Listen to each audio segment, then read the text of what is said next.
kuasa-Mu Tuhan, kebangkitan-Mu nyata di setiap hidup kami Tuhan.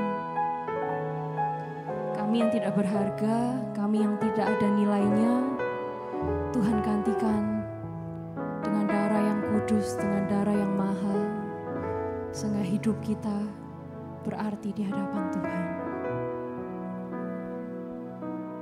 Kau Tuhan, penolong dalam hidupku, ku percaya hanya kepadamu. Kau pegang tanganku dan tuntun langkahku, Yesus, Kau pelindunganku.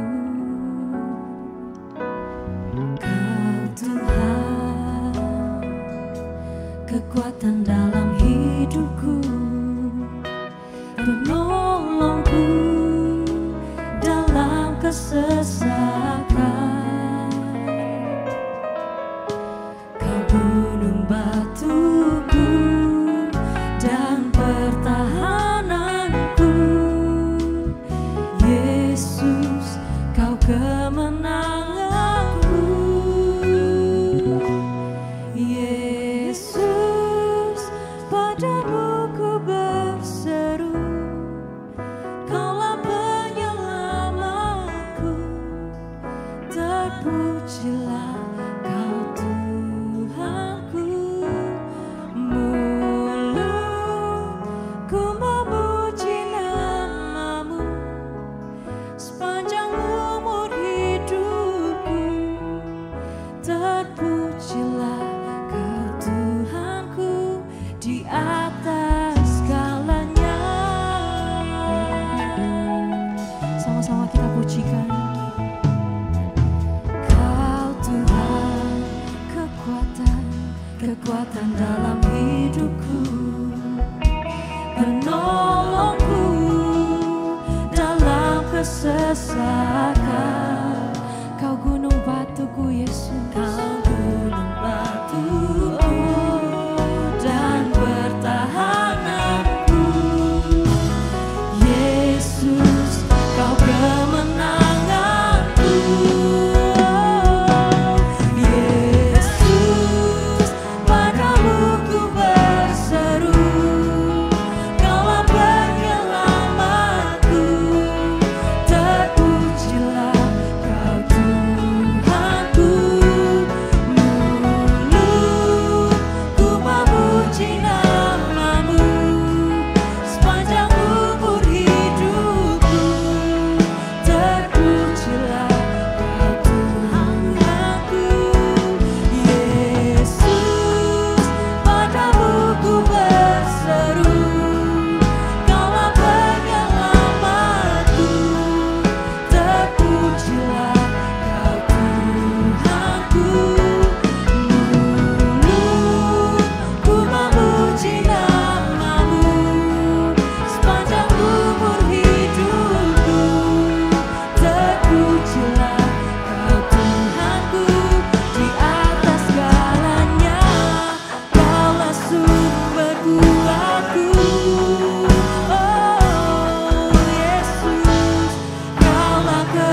Setelah kami memuji Tuhan, kami ingin membuka hati kami untuk firman Tuhan. Karena firman-Mu Tuhan berkuasa. Firman-Mu menjadikan apa yang tidak ada menjadi ada. Ketika Engkau berfirman, semuanya terjadi. Dan firman-Mu memberikan terang dan harapan, kekuatan, kemampuan, kesabaran kepada kami. Supaya setiap kami Tuhan tidak akan lelah dan lemah. Kami semakin kuat walaupun dalam tekanan. Karena firman-Mu Tuhan yang akan membebaskan, memulihkan, menyegarkan, dan menguatkan kami semua. Kami berdoa Tuhan untuk mereka yang dalam pergumulan, mereka yang sakit, mereka dalam pekerjaan, karir, studi, keuangan, keluarga mereka. Tuhan, dalam situasi dunia yang gonjang-ganjing tidak menentu, hanya firman-Mu Tuhan yang menuntun hidup kami. Dan itulah yang meluputkan kami dari semua bencana dan masalah. Terima kasih atas firman-Mu yang memberi terang di dalam jalan kami. Sehingga kami tidak terantuk. Bahkan membawa kami lebih dekat kepada Tuhan. Dan bahkan Tuhan menjadi sahabat Tuhan. Sampai kepada kekekalan. Terima kasih Bapa. Kiranya Engkau memulihkan, menyembuhkan, menyegarkan setiap kami oleh firman Tuhan. Supaya yang tidak mungkin menjadi mungkin. Yang sakit disembuhkan karena firman-Mu. Terima kasih Bapa. Yang tidak punya harapan, memberi Tuhan punya harapan. Di dalam nama Tuhan Yesus.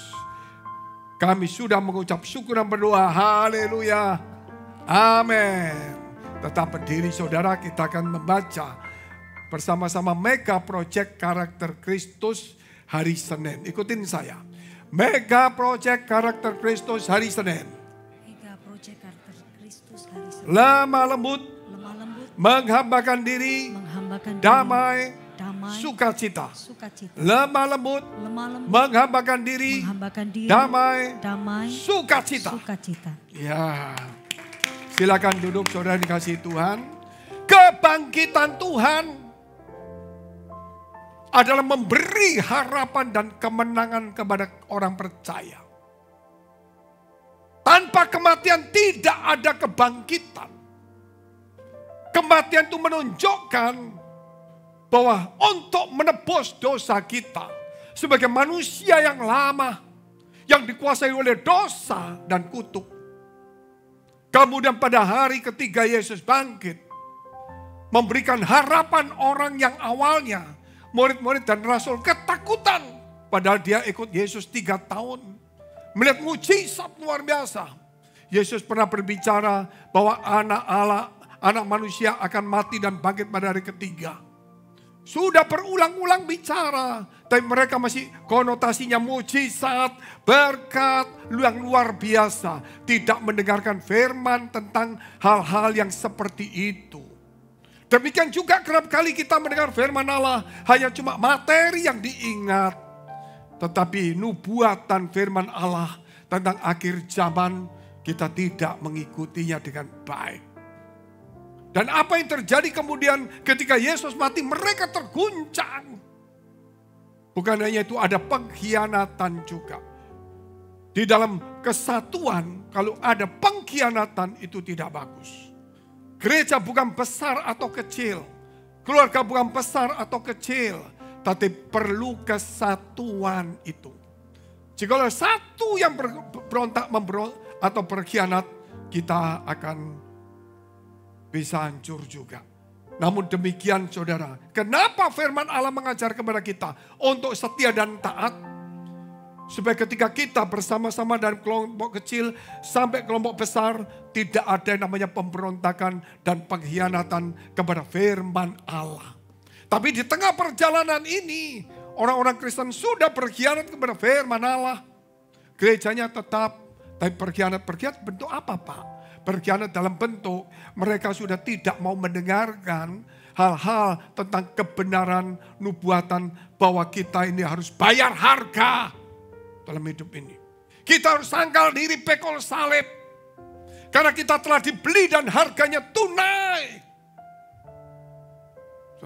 Sehingga saudara ini titipan barang ini. Hidup ini titipan. Karena sudah dibeli yang memiliki Tuhan. Tapi kerap kali kita selalu bicara, aku memiliki Tuhan. Makanya jadi orang Kristen, makanya berdoa, makanya puasa, ritual. Tetapi kalau seseorang berkata, aku telah dibeli oleh Tuhan, lunas, dan aku telah dimiliki oleh Dia. Jadi orang Kristen tidak usah ngomong, aku punya Tuhan, aku memiliki Tuhan, aku memiliki iman. Apakah saudara merasa dimiliki Tuhan? Kalau orang merasa dimiliki Tuhan itu beda. Ketika mau berbuat dosa, memang bisa. Kita di dunia, kita punya free will, kehendak bebas. Makanya Tuhan ngomong apa? Supaya sangkal diri, supaya ngelawan. Kuat berapa lama sangkal diri? Minimal itu harus kita latih. Mungkin bobol 1 kali kita mesti latih. Tapi kalau kita tidak melatih ini, kita akan hancur. Ketika Tuhan memilih kita, memisahkan kita dari dunia yang akan dibakar di neraka. Kenapa? Karena itu dianggap sampah, perlu dibakar. Tapi Tuhan pilih orang-orang, saudara, didaur ulang oleh Tuhan melalui darahnya. Menjadi barang ciptaan baru. Ini gak akan dibakar, gak akan dibuang ke neraka. Sehingga hidup orang-orang saudara kita percaya bahwa kita bukan sampah, tapi barang berharga dimilik Allah. Atau boleh dikatakan milik kesayangan Tuhan. Milik kesayangan Tuhan. Bukan saudara berkata, Tuhan itu milikku, kesayanganku. Bagus, tapi kalau kita berkata Tuhan milikku dan kesayanganku, itu beda. Dengan aku dimiliki Tuhan dan aku disayang Tuhan itu beda. Kalau aku memiliki Tuhan, itu seenaknya kita sendiri. Tapi kalau kita dimiliki Tuhan, itu beda. Hidup kita bukan kita lagi, tapi Kristus. Kalau kita berkata, aku sayang Tuhan, itu sepihak. Tapi kalau Tuhan berkata, aku sayang kamu, aku disayang Tuhan, itu beda. Oleh sebab itu kita menyeberang.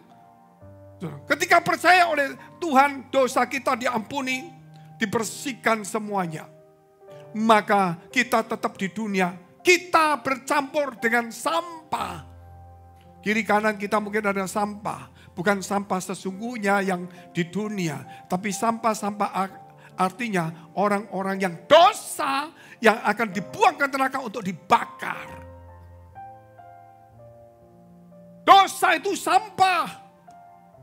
Kita ini setiap hari dekat dengan dosa karena di dunia. Tapi kita bukan sampah. Kita harus berpisah dari sampah walaupun itu dekat dengan kita sampah itu. Sampah itu tidak jauh dari hidup kita. Karena kita makan, kita apa saja ada sampah. Dosa itu ada di sekitar kita, di keliling kita, di atas bawah kita. Tapi kita bukan sampah itu. Walaupun ada di sekitar kita. Tapi kita bukan sampah. Kecuali kalau kita berbuat dosa. Makanya kebangkitan Tuhan memberikan satu pengharapan, satu kekuatan kepada kita.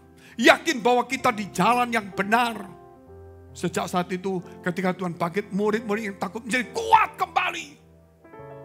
Menjadi punya pengharapan, berkobar-kobar kembali. Kebangkitan Tuhan memberi kebangkitan iman, pengharapan dan kasih. Itu yang luar biasa. Akhirnya mereka satu-satu rela mati untuk Tuhan. Karena mereka melihat gurunya mati bisa bangkit sebagai Tuhan. Kalau aku mati dia mau dibangkitkan bisa. Kalau tidak pun suatu hari akan dibangkitkan pada saat suara sangkakala dibunyikan. Saudara, itu akan ada namanya kebangkitan orang mati dan pengangkatan bersama-sama. Dan itu akan terjadi tidak lama. Karena sekarang menuju di zaman baru, dunia baru. Matius pasal 24 sebelum bicara tentang kedatangan Tuhan. Dia berkata akan ada zaman baru. Inilah zaman baru. Puncak dari segala kesulitan tantangan kita. Sejak tahun 2018 kita mengalami kesulitan. Kemudian kita masuk COVID. Kemudian kita tahu perang. Kita tahu harga-harga naik semua. Sekarang kita tahu ada masalah gempa bumi di Bangkok. Ada begitu banyak persoalan. Indonesia, dunia kacau pada minggu lalu. Kenapa? Karena ini puncak Artinya puncak saudara tahu kalau negara ini sulit. Dulu ya, gak usah ngomong sekarang. Dulu ngalami sulit, setengah mati. Puncaknya itu 2000 berapa? Yang presiden kita jatuh, 2008 ya. Pokoknya jatuh itu, terus saya lupa itu. 98 ya itu kasus Mei. 98 jatuh, negara kacau semua, ras di mana-mana. Setelah itu puncaknya. Habis puncaknya, pelan-pelan turun, reda. Mulai bangkit kembali. Ini boleh saya katakan, sekarang ini tahun ini adalah puncak. Jadi sampai terjadi seperti kemarin mendengar tarif dan sebagainya. Ini puncaknya. Dan Tuhan menyampaikan melalui istri saya. Tanggal 30 September di gereja waktu pentasbisan. Bahwa akan ada masalah besar. Persoalan besar. Akan ada masalah besar, persoalan besar. Waspada dan setia. Tuhan akan memelihara kita. Dan setelah itu, Tuhan akan melakukan perkara besar bagi gerejanya. Termasuk gereja kita. Jadi kita punya harapan yang luar biasa. Jadi ketika Tuhan bangkit itu memberi kekuatan, kemampuan. Sebagai orang percaya Tuhan hari ini, jangan cuma melihat sebagai bentuk percaya saja. Tapi melihatlah dalam bentuk kebangkitan Tuhan adalah kebangkitan iman pengharapan kita. Kita harus bangkit dari rasa ketakutan kita, kekhawatiran kita, ego kita itu matikan semua. Bangkit itu berarti kita matikan dulu manusia jasmani kita, manusia lama kita. Begitu kita bangkit dengan manusia baru. Sebab itu kalau kita melihat ketika Tuhan itu datang di dunia, dia memberikan damai sejahtera. Hari ini kan dikatakan lemah lembut, menggambarkan diri, damai dan sukacita. Orang yang lemah lembut itu artinya saudara dalam kesulitan masalah apapun juga ngurangi tensinya. Tensi amarah semua. Saya juga manusia biasa. Tensinya kadang-kadang naik turun kalau memang situasinya tidak memungkinkan. Tapi kita dengan adanya Mega Project kita belajar bahwa saya ini titipan Tuhan. Saya telah dibeli. Jadi tidak semena-mena saya mau marah. Tidak. Kemarin waktu saya naik pesawat terbang. Karena di-delay dari Bali ke Surabaya 7.50 sampai jam berapa itu? 10, jam 10 lebih. Itu orang pada capek semua mungkin. Padahal dia dari Bali ke Surabaya. Saya ini dari Singapura 9 pagi. Berangkat. Akhirnya pesawat dari Singapura di-delay 3 jam. Sampai di Bali. Bali jam 3. Masih nunggu 4 jam lebihan, delay lagi hampir 3 jam. Saya masih sabar. Padahal saya sudah 14 jam. Ini orang baru nunggu 2 jam. Begitu mau masuk, ada satu orang marah-marah saudara. Teriak-teriak. Buka pintu. Saya lihat dulu. Tidak tahu, mungkin karena kecapean. Lah saya pikir begini loh. Secapek-capeknya kita kalau kita punya karakter Kristus, kita punya harapan kebangkitan. Kita kurangi tensi kita. Mungkin delay itu memang capek. Tapi mungkin kalau kita berangkat ada kejadian yang tidak baik. Walaupun itu merugikan kita. Kita harus punya pikiran positif. Masalah yang terjadi pada kita hari ini. Dengan adanya kebangkitan Tuhan. Masalah diolor-olor. Kok mestinya aku dapat berkat sekarang. Kok mundur terus Tuhan ya. Kok mundur terus ya. Kok mundur terus ya. Saudara saya juga alami sama. Mundur tapi saya berkata begini. Kalau mundur pasti ada yang baik. Coba saudara pikir. Kalau Januari saudara diberkati besar. Apa yang saudara lakukan? Mungkin hari ini saudara akan mengalami kerugian. Karena kejadian Jumat kemarin. Indonesia, dunia mengalami kesulitan. Pasti saudara juga invest ambruk semuanya. Jadi kalau Tuhan tunda. Apa yang harusnya kita jual atau kita milikin ditunda. Sehingga kita melihat kesulitan, kita nggak sampai hilang. Mungkin ada waktunya Tuhan beri kepada kita. Kita harus punya iman seperti itu. Sehingga kita ditunda-tunda. Saya punya banyak hal ditunda. Selama 5 bulan. Tunda, saya diam aja. Kadang-kadang Tuhan gak nututin. Ditunda lagi. Kemarin ketemu teman saya. Pak, itu ditunda lagi. Gak apa-apa sudah. Kita berserah sama Tuhan. Kenapa? Kita semakin percaya dengan Tuhan. Kalau Tuhan bangkit dari kematian. Yang tidak mungkin menjadi mungkin. Masalah kita. Itu pun bukan berarti masalah besar. Pasti ada rencana Allah yang indah. Itu yang harus kita pikirkan. Sebab itu, saudara, kematian Tuhan dan kebangkitan Tuhan jangan disikapi sebagai orang percaya saja. Tapi kita sikapi bahwa kematian Tuhan menyelamatkan saya dari dosa, betul. Sehingga saya menjadi orang Kristen, ya.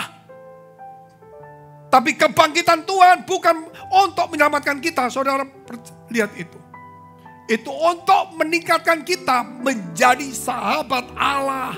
Dari barang titipan yang dibeli, diadopsi, dimiliki, dilatih sebagai hamba pelayan Tuhan. Setelah dilatih kuat jadi sahabat Tuhan. Itu kita punya Tuhan yang hidup.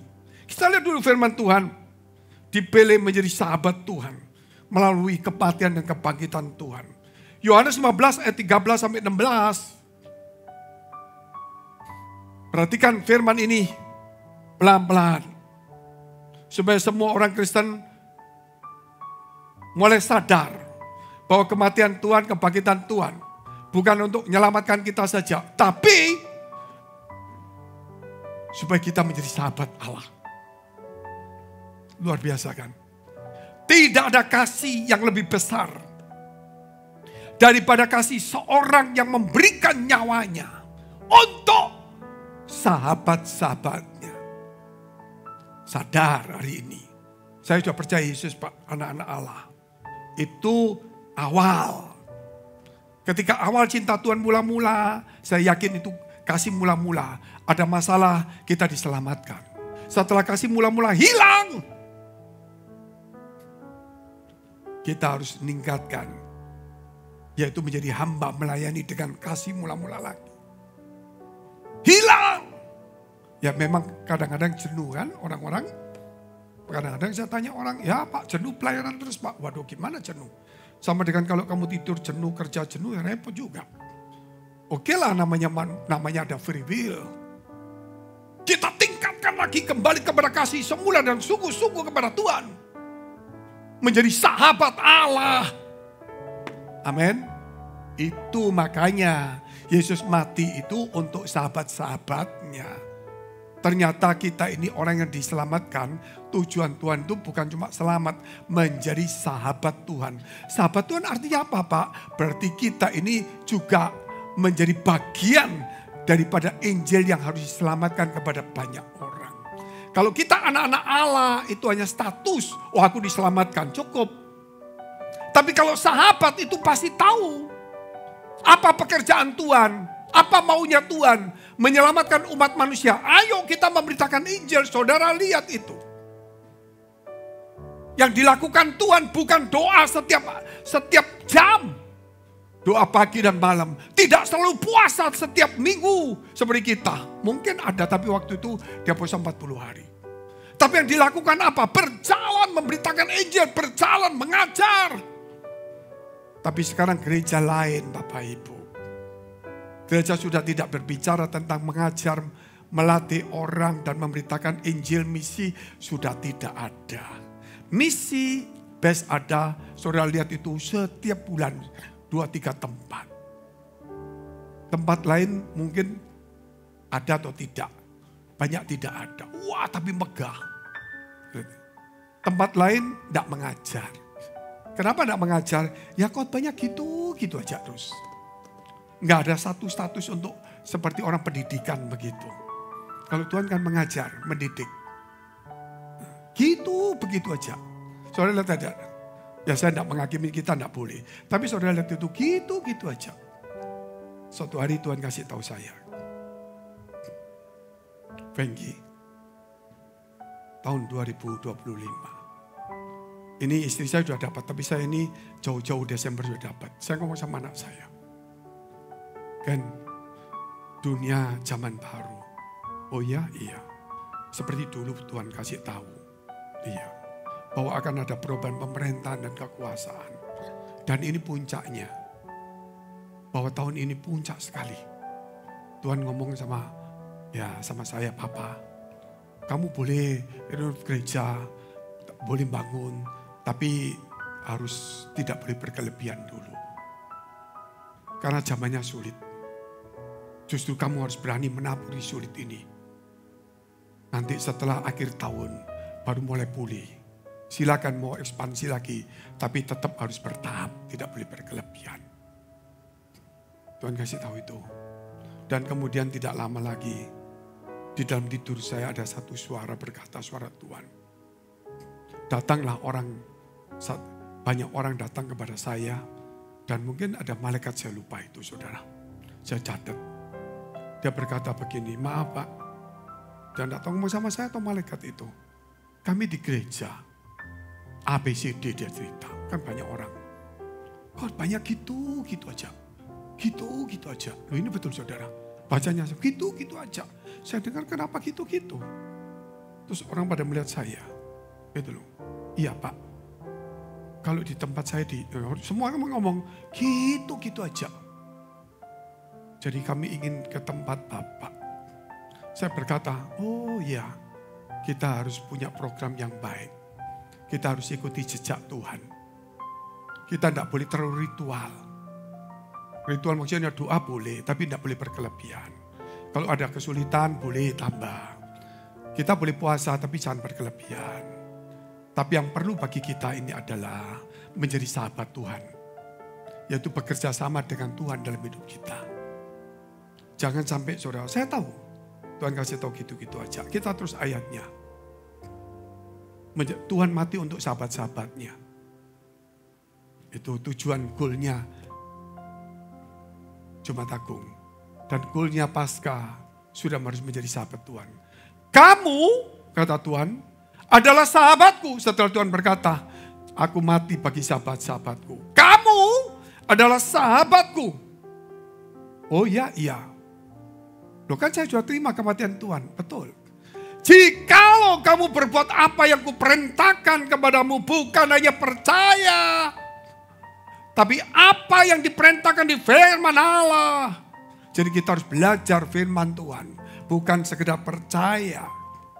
Maka terus ayat yang ke-15-16.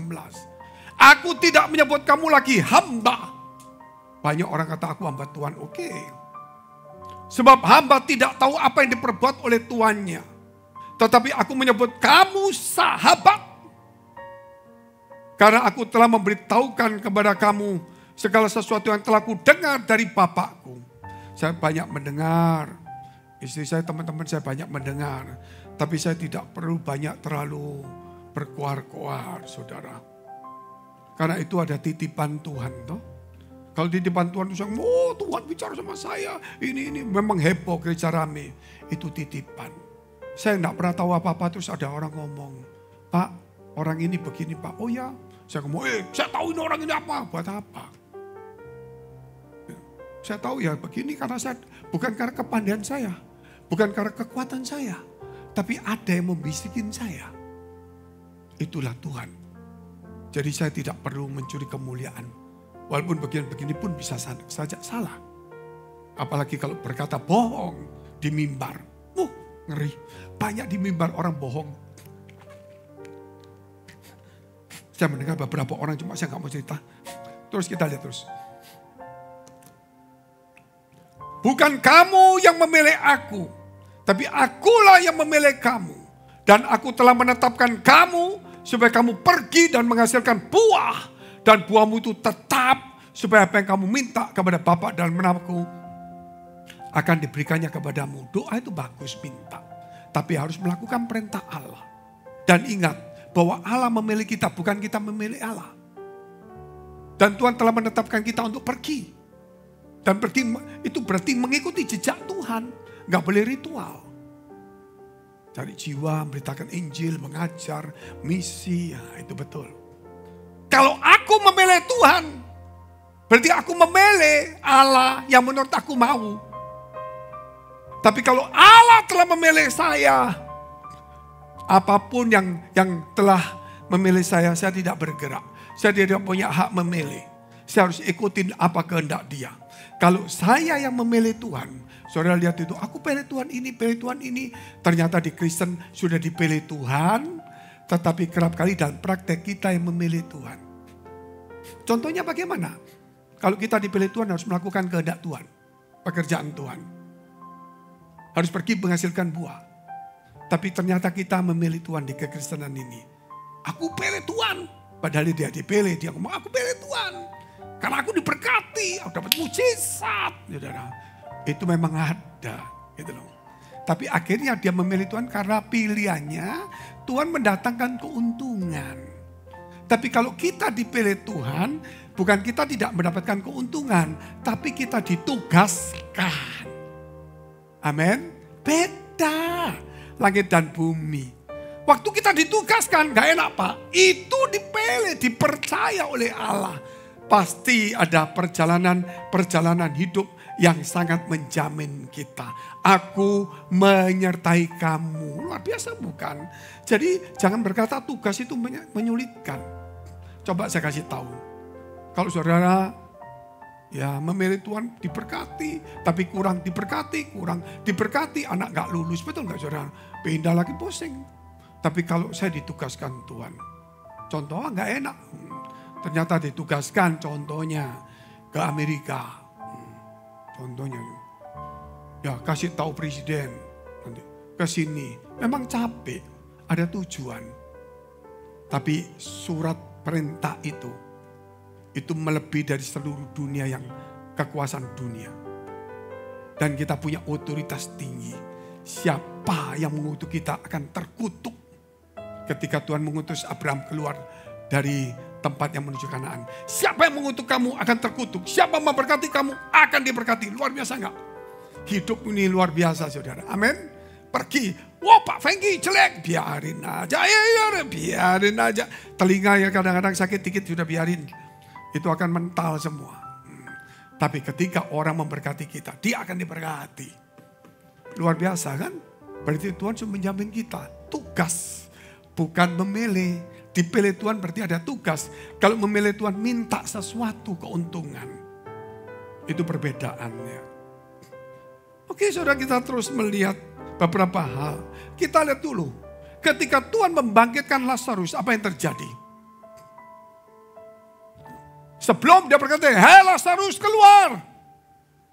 Tapi dia berkata, golengkan batu itu yang nutupi kubur. Manusia golengkan semua.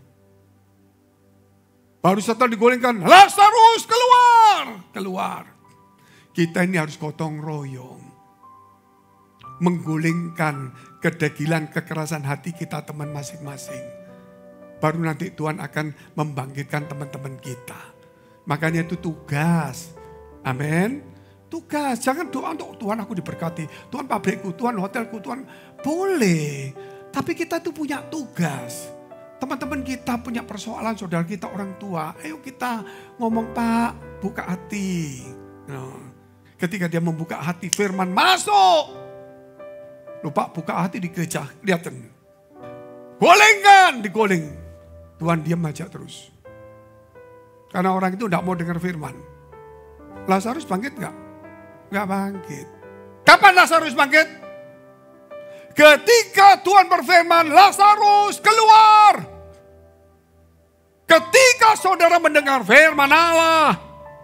Bukan cuma batu digolengkan, sudah di gereja, sudah pelayanan. Tunggu firman Allah. Amin. Itu betul. Itu keluar. Firman membuat dia hidup. Tapi lihat Tuhan Yesus. Ketika dia mati 3 hari. Yang siapa yang golengkan batu? Bukan pasukan, bukan manusia. Tingkatannya tinggi. Yang golengkan malaikat Tuhan. Jadi beda. Berarti kalau malaikat golengkan, berarti Yesus tidak bangkitkan oleh manusia. Yesus bangkit sendiri. Katakan amin dulu. Karena dia berkata, Lazarus keluar. Firman-Nya yang ngomong keluar. Sekarang dia nggak usah repot-repot. Dia utus malaikatnya. Gulingkan batu. Aku mau keluar. Malaikat gulingkan batunya. Dan dia keluar. Amin. Karena dia Tuhan. Malaikat yang suruh gulingkan batu. Bayangin, luar biasa enggak? Itulah makanya kita harus kembali kepada Tuhan yang sungguh-sungguh. Itu yang membedakan kebangkitan Tuhan dengan Lazarus. Kebangkitan Lazarus itu karena firman Allah. Kebangkitan Yesus itu bukan karena firman Allah, karena dia sang firman. Amin. Saudara harus bangkit itu juga. Yang kedua kita lihat. Barang titipan harus bertanggung jawab. Kita lihat 2 Raja-Raja 6 ayat 1-7.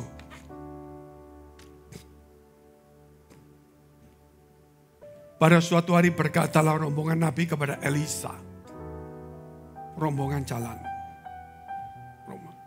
Terus seorang berkata kepada Elisa. Cobalah lihat tempat tinggal kami di dekatmu ini adalah terlalu sesak bagi kamu. Baiklah kami pergi ke sungai Yordan. Kata orang-orang itu. Masing-masing mengambil satu balok dari sana. Jadi masing-masing, satu orang bawa balok, satu orang bawa balok, nebang kayu pohon. Supaya kami membuat tempat tinggal untuk kami dan jawab Elisa, pergi aja, kamu kerja bagus. Buat sesuatu untuk Tuhan, bagus. Karena mau buat tempat di mana Elisa nanti tinggal itu bagus. Kita membuat balok, setiap orang harus pikul balok loh. Harus pikul balok loh. Artinya membangun rumah Allah bukan saya saja loh. Bangun orang semua punya tugas. Kalau saudara merasa dipilih Allah, ayo kita tugas bersama-sama. Kalau saudara memilih Allah, walaupun di Kristen, berarti saudara dualisme. Aku merasa dipilih, tapi biasanya kita yang memilih. Makanya cuma minta, enggak bertugas. Nah kita kan bertugas sama-sama. Masing-masing bawa balok. Balok untuk membangun, yaitu balok itu apa? Ya bentuk sangkal diri, berkorban untuk Tuhan. Melayani sungguh-sungguh dengan hati yang tulus. Terus kita lihat. Masing-masing. Lalu berkatalah seorang. Silakan ikutlah dengan hamba-hambamu ini. Jawabnya baik. Aku akan ikut. Masing-masing bawa balok. Bukan jawab satu orang. Terus kita lihat. Apa yang kejadian. Maka ikutlah ia dengan mereka. Setelah mereka sampai di sungai Yordan. Mereka pun menebang pohon. Kerja. Dan terjadilah ketika seorang sedang menumbangkan sebatang pohon, jatuhlah mata kapaknya ke dalam. Mata kapak itu kan dari besi. Kalau saudara ngomong mata kapak dari kayu, Pak, mana bisa. Dari besi. Jatuh ke dalam air. Lalu berteriak-teriaklah, wahai Tuanku, itu barang pinjaman. Tuhan kasih karunia. Tuhan kasih kepercayaan kepada kita. Itu titipan. Tuhan kasih kita umur, itu titipan. Dan akhirnya mungkin jatuh. Karena itu besi jatuh ke dalam. Gak mungkin naik, namanya besi pasti turun ke bawah. Apa yang terjadi? Tetapi berkatalah abdi Allah. Kemana jatuhnya dulu? Lalu orang itu pun menunjukkan tempat itu kepadanya. Kemudian Elisa memotong sepotong kayu. Lalu dilemparkan ke sana. Di tempat itu. Maka timbullah mata kapak itu dibuatnya. Kerap kali kita sudah jatuh di dalam dosa. Tapi Tuhan mau membawa dirinya di bumi. Dan membawa dirinya sampai disalib. Seperti dilempar aja. Demi kita yang tenggelam di dalam dosa. Supaya kita kembali muncul ke permukaan. Yang tidak mungkin. Besi itu ngambang di air itu tidak mungkin. Kapak loh. Kapak itu kan bulat. Kalau kapal itu kan ada tempat wadahnya kosong. Ini kapak bulat. Itu tenggelam. Tapi bisa muncul. Kematian Allah dan kebangkitan Allah. Itu melakukan segala sesuatu yang mustahil menjadi tidak mustahil. Kalau kita saja ditebus, itu barang yang tidak mungkin dilakukan oleh seluruh manusia, seluruh malaikat tidak mungkin bisa mengubah kutuk menjadi berkat. Hanya Allah yang bisa mengubah kutuk menjadi berkat. Sehingga ketika kita dibangkitkan, kita itu berkat, bukan lagi kutuk. Sehingga kita tidak boleh mengejar berkat. Saya di gereja, Pak, saya mau mengejar berkat. Tuhan waktu mati dan bangkit, mengubah kutuk menjadi berkat. Kamu yang tenggelam di dalam dosa, diangkat dari kutuk menjadi berkat. Sekarang berkat, kamu cari berkat. Berarti kamu belum jadi berkat. Bisa paham gak? Seakan-akan aku di gereja. Aku anak Allah, diberkati luar biasa. Tapi besok ke gereja supaya diberkati lagi. Aku pilih gereja yang bagus, yang bisa membuat aku tenang dan kaya.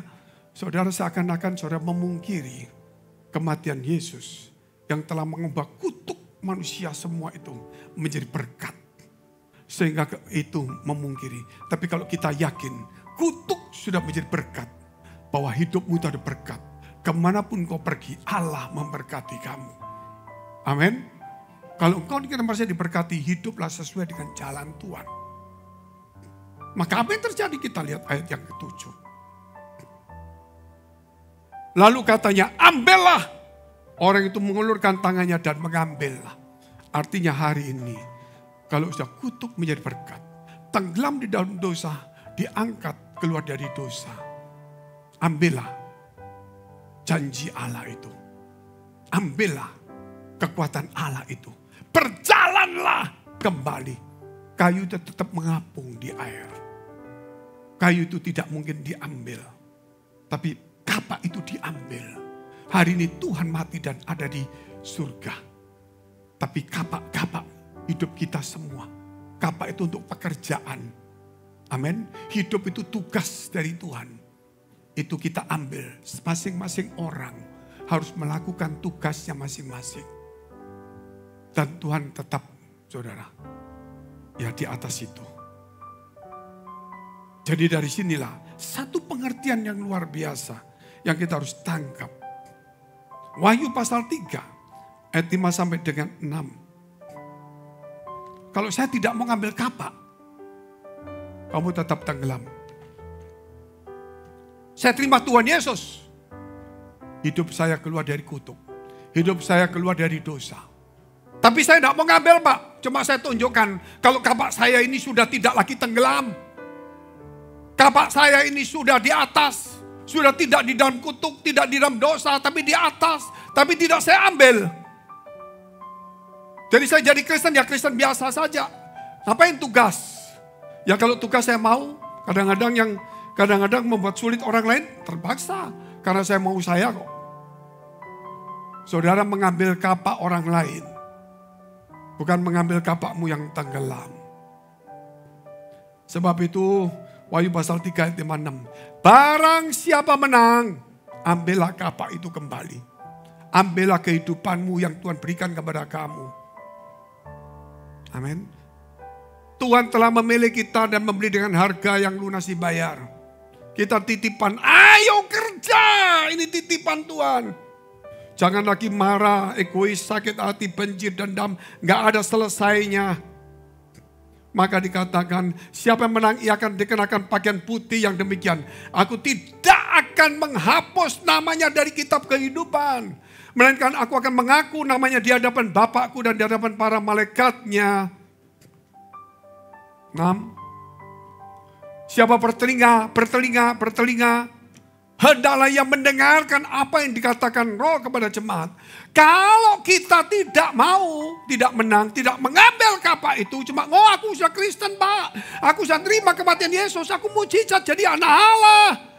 Ini loh kapakku, tapi aku gak mau kerja, biar aja aku tetap Kristen. Mau jahat kayak, mau apa kayak. Gitu loh. Yang penting aku ditebus. Namamu akan dihapus dari kitab kehidupan. Karena kita hidup itu titipan, ada tugas mulia yang Tuhan emban kepada kita hari ini. Ingat saudara, lihat itu perjalanan Yesus. Ada enggak hura-hura? Tidak ada. Ada enggak duduk-duduk kumpul, ayo kita menyembah 3 jam, ayo kita berdoa 3 jam. Tidak ada, dia selalu mengajar. Dia melatih, saudara, memuridkan. Ya melakukan mujizat iya, doa ada. Tapi tidak sampai terlalu ekstrim. Puasa pun tidak ekstrim. Kalau gereja sudah terlalu ekstrim. Doa puasa sudah menjadi ritual yang mematikan. Sehingga kita tidak mau misi, saudara lihat aja. Wih kita Pak di gereja kita setiap hari kita doa pagi, doa siang, doa malam. Setiap hari Pak, wah hebat. Betul. Misi hampir gak ada. Kami bangun gereja siapa? Gereja saya Pak. Kapan gerejanya orang miskin kamu bangun? Belum Pak. Gereja kita sudah misi. Gereja kita sudah banyak membangun. Bukan gereja best. Sudah puluhan Bapak Ibu. Walaupun kita tempat seperti ini, kita sudah membangun gereja lebih besar dari ini. Tapi bukan gereja best. Gereja yang miskin-miskin di pedalaman. Yang bisa muat 700 orang, 1000 orang. Gak main-main. 2 Petrus pasal 2 ayat 9. Tinggal yang terakhir. Maka nyata bahwa Tuhan tahu menyelamatkan orang-orang saleh dari pencobaan. Dan tahu menyimpan orang-orang jahat untuk disiksa pada hari penghakiman. Tuhan tahu untuk menyelamatkan orang. Yang saleh itu ditahu untuk diselamatkan. Tapi orang-orang jahat disimpan untuk dibakar di neraka. Jangan main-main Bapak Ibu. Jangan main-main. Kita jangan merasa kalau kita sudah selamat. Selamat itu adalah karena kematian Yesus. Tapi perjalanan hidup kita ini, kalau kita hanya cuma mengapung kapak kita saja, menunjukkan kita Kristen, percaya Tuhan Yesus, tapi tidak ada sesuatu, tetap seperti itu saja hidupnya. Jangan main-main Bapak Ibu.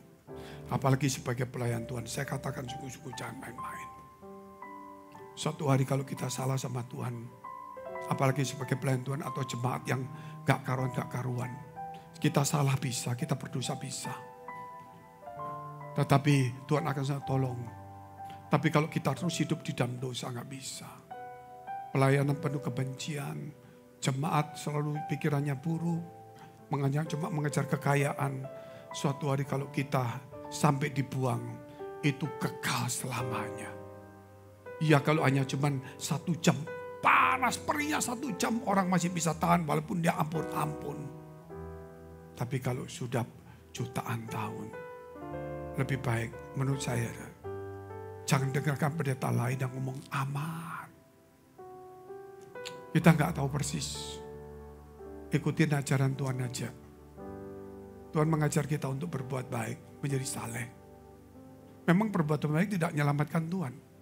Tapi perbuatan baik itu adalah buah dari keselamatan. Kesalehan itu muncul ketika kita sudah berubah bentuk. Dari sampah menjadi orang yang baik. Mari kita mesti merubah hidup. Saya ingatkan sungguh-sungguh. Sama teman-teman pendeta bukan di sini aja di luar. Wah yang hebat-hebat punya karunia. Saya bilang, aduh. Saya tidak mengatakan kamu masuk neraka. Hati-hatilah dalam hidup ini. Jangan pegang doktrin sesuatu yang menganggap remeh Tuhan. Betul kan? Doktrin menganggap remeh apa? Alah Tuhan penuh kasih. Nanti aku berbicara diampuni lagi. Tuhan. Jangan menganggap remeh Tuhan. Gitu loh. Ingatlah kekerasan hati Tuhan juga. Marilah kita ini berhati-hati di jalan Tuhan. Sampai Yesus berkata bahwa dia tidak mau ke kiri ataupun ke kanan. Ingat firman Allah itu. Firman Allah itu. Allah itu berfirman. Kalau Allah tidak berfirman bukan Allah. Batu itu dibuka. Dan baru Tuhan berkata berfirman. Bangun, keluar. Lazarus karena firman-Nya ini. Bukan karena batunya dibuka, Lazarusnya keluar. Bukan karena kerjaan kita, pelayanan kita. Tapi firman itu yang mengubah kita. Mari kita bangkit berdiri, kita mau berdoa. Hati-hatilah dengan hidup, dengan titipan Tuhan ini. Hati-hati dengan pengajaran-pengajaran yang terlalu ekstrim. Kalau ekstrim untuk hidup saleh, ekstrim untuk mengasihi Tuhan, bukan untuk ritual, itu bagus. Tapi tetap ingat tugas itu harus dikerjakan dengan baik. Mari kita berdoa. Terima kasih atas segala firman Tuhan. Urapi setiap kami yang di tempat ini. sucikan dan kuduskan. Supaya Tuhan, Engkau menyertai kami. Biar kebenaran firman Allah ini mengubah kami. Membuat kami haus dan lapar akan firman Tuhan. Karena firman-Mu Tuhan yang membangkitkan Lazarus. Dan sang firman yang bangkit dari kubur. Sehingga hari ini kami bukan hanya menerima kemenangan, kebangkitan Tuhan. Tapi kami menerima undangan Tuhan sebagai sahabat Tuhan. Itulah kemenangan dari kebangkitan. Terima kasih Tuhan, terima kasih. Setiap firman Tuhan yang telah dibentangkan membangkitkan setiap iman kami. Mungkin hari ini Tuhan, dunia penuh dengan cerita, penuh dengan masalah. Tapi biarlah hari ini Tuhan, iman kami bangkit kembali. Karena Tuhan yang kami sembah adalah Tuhan yang hidup, yang bangkit, yang telah mengalahkan maut.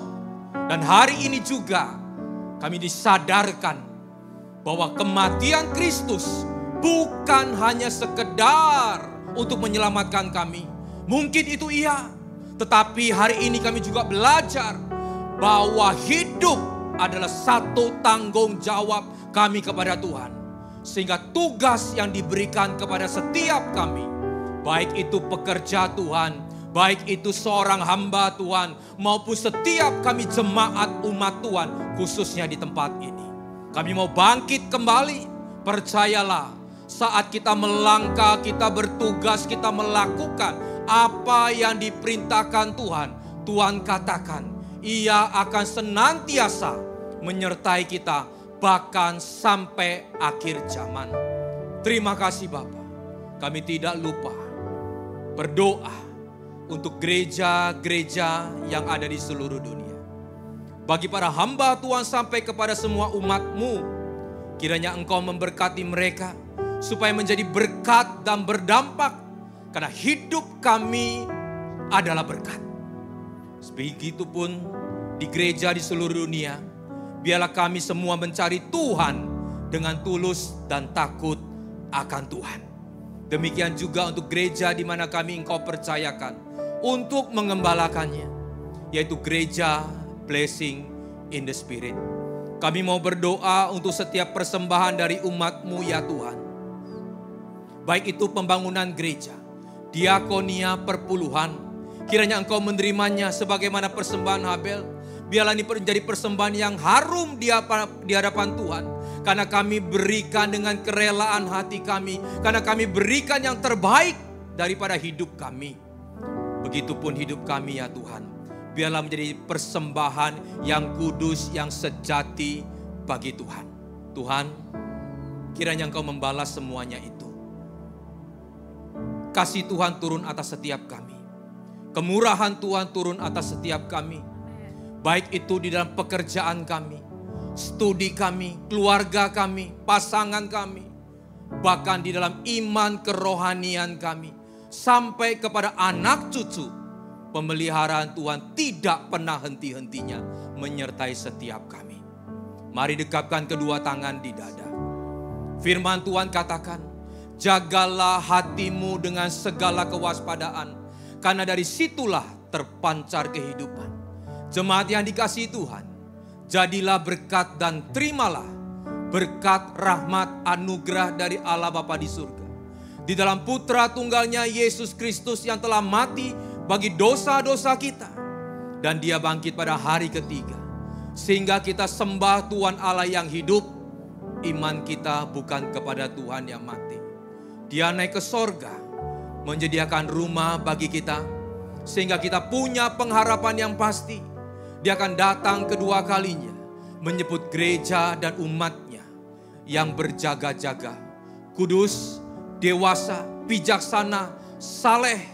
Dan di dalam persekutuan dengan rohnya yang kudus, yang menghibur, menguatkan, menginsafkan, dan terus membuat hati kita berkobar-kobar di dalam kasih semula, kekudusan, kebenaran, dan menjadi saksi Kristus mulai hari ini sampai kedatangan Tuhan yang kedua kali.